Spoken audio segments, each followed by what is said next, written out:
Hello friends, welcome my YouTube channel. আজ আমরা খুব সহজ পদ্ধতিতে চিংড়ি মাছের তেল ঝাল বানিয়ে দেখাবো। এটা গরম ভাতের সাথে খেতে খুব ভালো লাগে। তাহলে চলুন শুরু করি। এখানে আমি 600 গ্রাম বড় সাইজের চিংড়ি নিয়েছি। আপনারা চাইলে ছোট সাইজের চিংড়ি মাছও নিতে পারেন।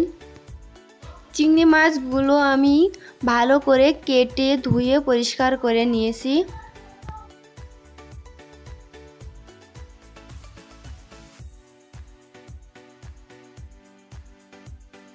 এবার আমি মাছটাকে ভাজার আগে সামান্য হলুদ লবণ দিয়ে ভালো করে মেখে রেখে দেব।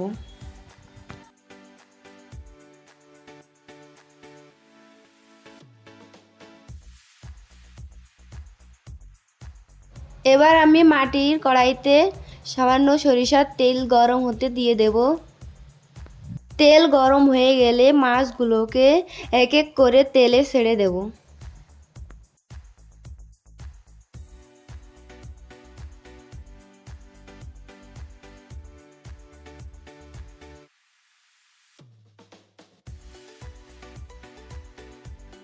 মাছগুলোকে উল্টে পাল্টে হালকা করে ভেজে তুলে নেব।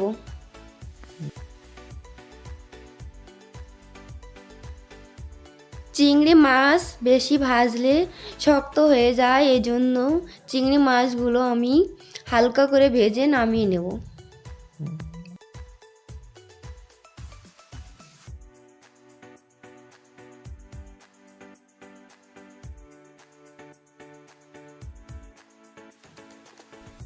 এবার একই তেলে একটা তেজপাতা, দুটো শুকনো লঙ্কা আর গোটা গরম মশলা আর সামান্য জিরে দিয়ে একটু ভেজে নেব।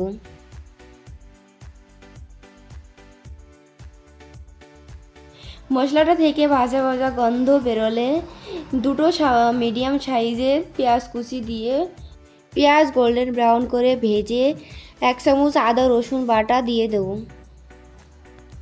এবার এর সাথে আদা রসুনটাকেও ভালো করে ভেজে নেব, যাতে আদা রসুনের কাঁচা গন্ধটা না থাকে। এবার একটা টমেটো কুচি দিয়ে একটু নেড়ে নেব।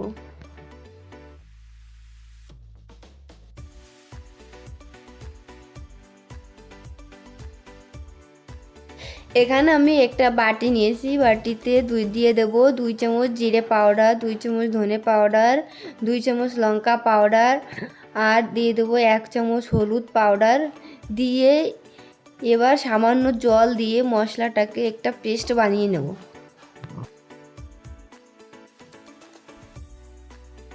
এবার এই মশলাটাকেও দিয়ে দেব, স্বাদ অনুসারে লবণ দিয়ে চুলোটাকে মিডিয়াম হিটে রেখে মশলাটাকে ভালো করে কষিয়ে নেব।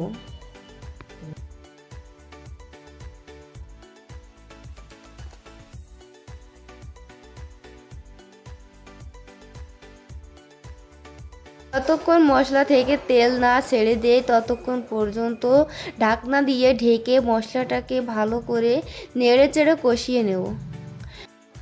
দেখুন বন্ধুরা, আমাদের মশলাটা থেকে খুব সুন্দরভাবে তেল ছেড়ে দিয়েছে। এবার ভেজে রাখা মাছটা দিয়ে দেব।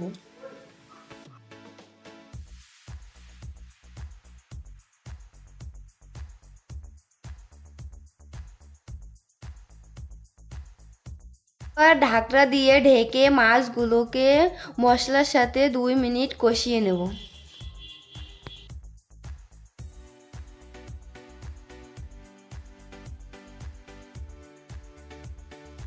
আমাদের মশলা কষানো হয়ে গেছে।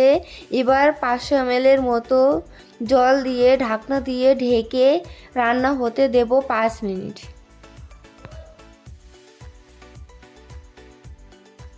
আমাদের মাছটা প্রায় রান্না হয়ে গেছে। এবার 4-5টা কাঁচা লঙ্কা চিড়ে দিয়ে দেব।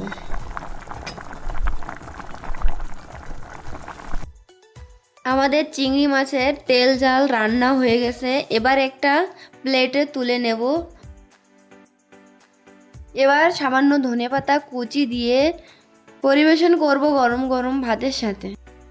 রেসিপিটা কেমন লাগলো অবশ্যই কমেন্টে জানাবেন।